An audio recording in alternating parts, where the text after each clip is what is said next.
Hello, cherished viewers. Welcome back to Sandy Home Recipe. Mama Baba Sandy Home Recipe. Then they can share a video. Remember, please subscribe. Now I share, now I like, now I notification bell. See the video better on Sabeka.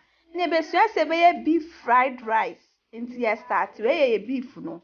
Yeah, the all-purpose is here. Now the white pepper.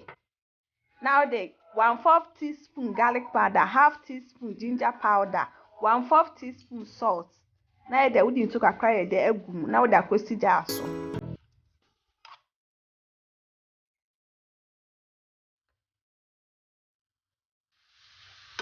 Who are no one knew. Said the United ever been pet.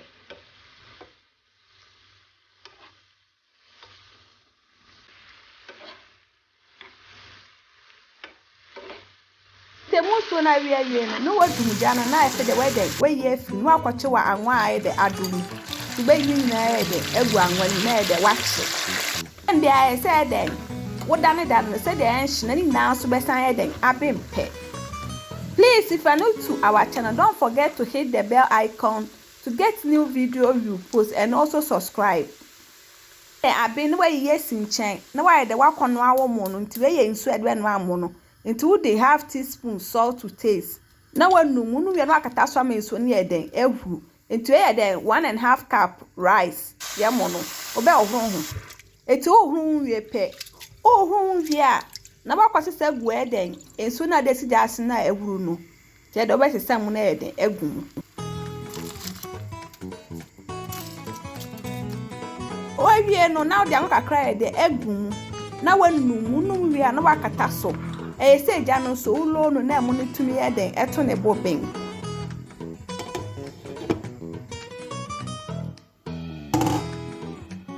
It's yamona a bang, no way then. What do Mujano? Na fe the wire then. What was start here then or fried rice no? What the oil crab then or fried pine no? Na fe the do now the chop onion no then.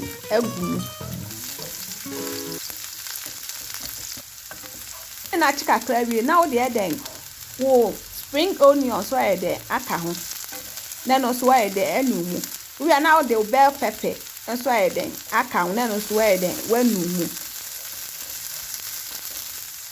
We are now the chop cabbage and so then akaho. Any then great carrot away chino.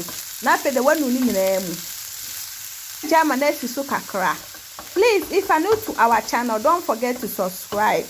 Share and also click the notification bell. To now the white pepper kakra the akaho, 1/4 teaspoon salt. Now then walk on soy then and numi. We are not just kakra. It is kakra we are now there. What the woman there? Egum then also work can in then afra. So any day I will share a video. Remember when you subscribe. Now I share. Now I like. When me notification bell. See the video. Be better then.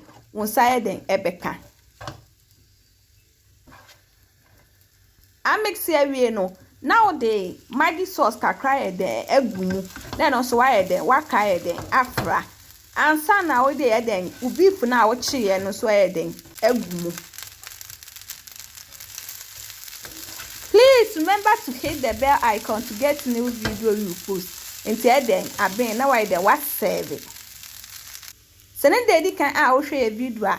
Remember if you subscribe. In fact, beef fried rice be a the pan. Now this our beef fried rice. Please like this video and subscribe to our channel. Thank you so much for watching.